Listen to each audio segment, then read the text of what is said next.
Prior to the matchup against the Green Bay Packers, the Detroit Lions got some free bulletin board material from safety Xavier McKinney. But now after the game, the real question that now has to be asked is, do you feel embarrassed now, Xavier? We're going to talk about it, so stay tuned. What are we? What makes us what we are and what we're going to be? It's grit. It's what we started with last year, guys. It doesn't matter if you have one ass cheek and 3 toes. I will beat your ass. Can definitely compete with the big dogs. 10-5, end zone, touchdown, Detroit Lions. You guys are unbelievable, man. I'm telling you. We are driven by Detroit. Hello, Detroit Lions friends and family members. Welcome on back to yet another episode of MCM Motor City Mania. I'm your host, David T. Pike. And as always, we're diving on in. Boy, I'm going to tell you something right now, folks. I cannot think of fewer things in life that are honestly better as a Lions fan than when we beat the Packers. Not only when we beat the Packers, but we shut them up, and we shut them up because a specific somebody, a player on that team, decided to open their mouth, freaking flap their jaw, and decided to get, whatever about the game, and decided to say, oh, well, I don't respect you because I think you try to embarrass people. Okay, if you all weren't paying attention either before the game or to my episode yesterday, what I'm referring to is that prior to the game, maybe a day or two before so, safety Xavier McKinney decided to open up about, the freaking Detroit Lions offense and decided to say that in his opinion, he thought that the Lions were trying to embarrass people, and he said that he didn't respect us because of the fact that we do that. So, obviously, that was a big to-do prior to the game because it's like, okay, you've all of a sudden now decided to open your soup kitchen. You've all of a sudden decided to say these things just before the game because you want to put out a message. You want to try and get a point across that you don't respect us because of whatever you're feeling at the moment. Okay, that's fair enough. I mean, we live in America. You're entitled to your decisions. You're entitled to your ability to say what you want, so long as it's not, against the law. But here's what I got to say. I got 2 questions for you, Xavier McKinney, and likewise, as such, I would probably say to the rest of the entire Packers and Packers fandom. Number 1, how embarrassed are you right now? Because I seriously have to ask that question. You wanted to try and say that we were embarrassing folks, but how embarrassed are you right now given the circumstances of what happened yesterday at Lambeau Field? That's number 1. Second question I have to ask to McKinney, the frickin' Packers, and Packers fandom. Do you respect us now? Let me just put this as bluntly as I possibly can. You Packers fans and Xavier McKinney, I'm not going to throw in all the Packers because all the rest of the Packers have not said anything, but specifically McKinney and the rest of Packers fandom, because if you go on Facebook and go to any of those freaking Facebook groups or go on Twitter, freaking Packers fans are absolutely the most arrogant, disrespectful, and pretentious group of fans out of the entirety of the NFL, in my opinion. The Bears are not that far behind, nor are the Cowboys. But let's understand something here. We've already proven that the Cowboys are fake because we absolutely decimated them in freaking Jerry World 47-9. Packers fans wanted to say that, oh, we haven't played anybody, and that as soon as we play the Packers, they're going to show us who's the king of the North. They're going to show us what really is, the true, team in the NFC. Okay, sure, that's what you said you were going to do. But see, here's the problem. Going into that game, Packers fans and the Packers themselves, they made 2 very crucial errors with this game. The first error that they did was they decided to poke the damn lion. Now, yes, I know that phrase typically says poke the bear, but we're not the Bears, we're the Lions, so I changed it. You decided to poke the lion, and by provoking said lion, you wound up embarrassing yourself without the need of our help. Again, this whole thing I'm talking about is going to the pretense of the fact that McKinney said that we embarrass people. That is what we're specifically trying to do because we're trying to go out and embarrass people by running up the score. But yet, wait a minute here. The Lions only scored 24 points freaking yesterday. And let's think about this, folks. Of those 24 points, if I recall correctly, only 2 touchdowns actually came from us. One of them was gifted to us by the Packers, aka pick 6 for Kirby Joseph. Thank you, Jordan Love. So let's think about this here. The Packers and Jordan Love and Xavier McKinney, they embarrassed themselves without us having to give them any sort of, ammunition from us freaking, trying to run up the score. You guys actually helped in that matter. Because let's think about this. You guys play in Lambeau Field, right? That's your guys' home stadium. At least it should be. But we'll talk about that in a later episode. You guys play in that stadium all the damn time. You guys are supposed to be able to play in the elements because you guys are an outdoor team. But yet what's funny here is that the dome team, supposedly, who can't play outdoors, the quarterback that has no ability to play outdoors, what happens? The dome team and the quarterback that can't play outdoors, we come into Lambeau Field and, oh, that's right, we freaking smack you upside the head with a damn 2x4. So now I have to ask this question also on the side here. Which quarterback now is worth $200+ million? Is it Jordan Love who leads the NFL in interceptions with 10? Or is it Jared Goff who has not thrown an interception in 5 straight games and has thrown, all these records that freaking nobody else has been able to do in one single season? Which quarterback's worth $200+ million now? Just a straight honest question here, Packers fans, because you wanted to say that freaking Jordan Love was the future franchise quarterback of the Packers, the next Hall of Fame quarterback for you guys, and the best quarterback in the NFC North. And I believe also that came from Mina Kimes, and it also came from freaking Easy of Woodward Heavyweights. Y'all think he's still the best quarterback in the NFC North now? Just saying. But that was only that part of that crucial error, number 1. The second part of that is that, again, thinking that we're a dome team, that we're not going to be able to play outdoors in the elements. Let's understand something here. That was probably the biggest mistake you could have possibly made. Just because we're a dome team does not mean we're soft. You should have gotten that one through your thick skull back in 2021. This team is not soft. This team is not just freaking, finesse. This team has the ability to get down in the dirt, get nasty, get muddy, get gritty. We have no problems with that. I mean, for crying out loud, what does this damn hat say? This is an embodiment of our team culture. And I'm going to put it to you quite plainly. I don't think there's a team out there that is more tough than the Detroit Lions.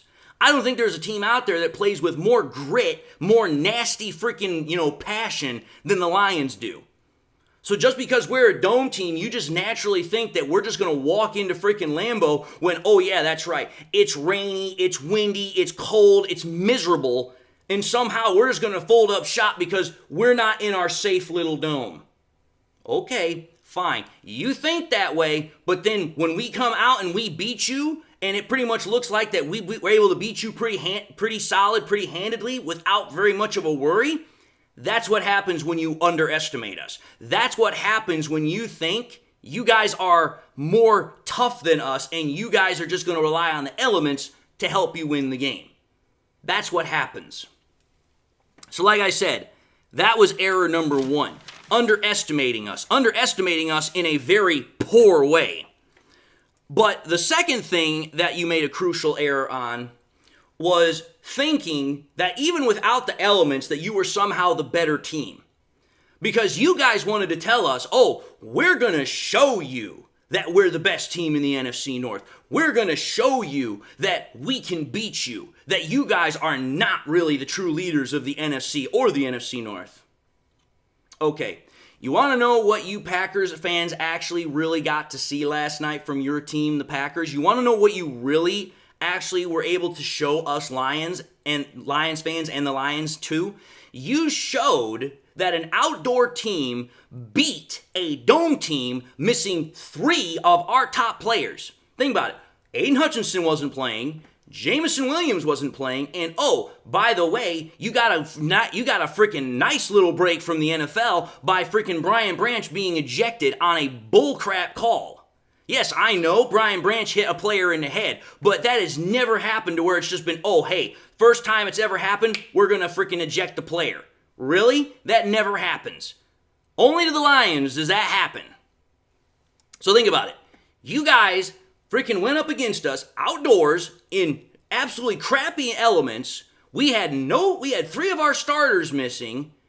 I know you guys had starters missing too, but you wanted to say you were the better team. You guys wanted to act all pomp and just wanted to puff your chests out at us and say, we're going to freaking spank you.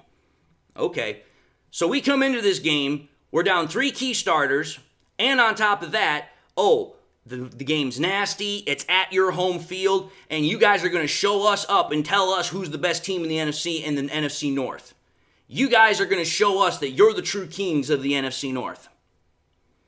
Last time I checked, unless of course last night was just an absolute fluke, the scoreboard said we were 24-14, we won. So wait a minute here. The Lions are 7-1, the Packers are 6-3. Last I checked, that right there tells me there's at least a 2-game difference between us and you. So who's the true king of the North? Oh, that's right. That would be us. So, here's what I'm going to say, because I know Packers fans are going to want to say this instantaneously. They're going to be like, oh, well, you guys got the refs, you got all these great you got all these great calls from the refs, pardon me. You guys are going to say the refs bailed you out. Bull crap.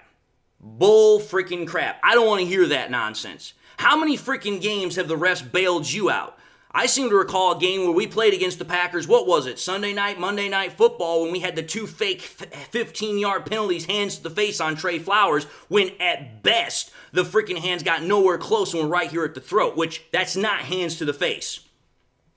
How many other times have the Packers gotten all these freaking ridiculous calls that have gone their way where it's like, dude, you are getting an absolute huge benefit of the doubt here. So I don't want to hear anything about how the refs bailed you out. Because let's understand something here. Who was the head referee last night? Oh, that's right. That was Cleat the Cheat Blakeman. Cleat the Cheat Blakeman is one of the worst refs in the NFL and has almost always damn near given the Lions a bad freaking break. The fact that last night we didn't get freaking flagged more often than we did was surprising.